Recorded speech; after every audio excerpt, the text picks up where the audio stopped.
we will battle against temptation and sin for the duration of life on this earth. So the goal is holiness, yet a faith-fueled, realistic expectation leads me to know that I'm not going to have sinless perfection while I'm living in this current state.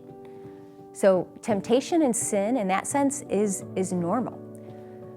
But what I would want to be, if I was talking with somebody one-on-one, we were just sitting in my office or sitting in a coffee shop, I'd be talking about these things, but I'd also be wanting to know about where is your heart in this? What are your desires? What are your motivations? Are you identifying with the sin? Are you just willing to give up? Are you plunging into it more and more?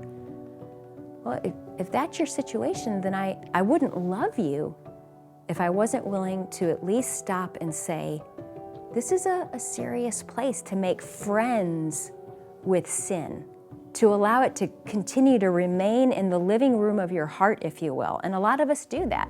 We might say, well, Lord, pornography isn't a sin struggle that's in my living room anymore, but I'm gonna just keep it in the back den of my heart, just to pull out when I need.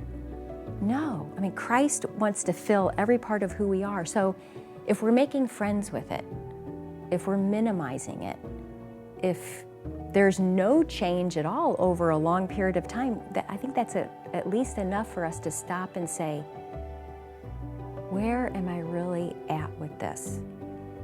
Now, I actually said I wanted to lead out with the mercy of Christ. Here's the mercy.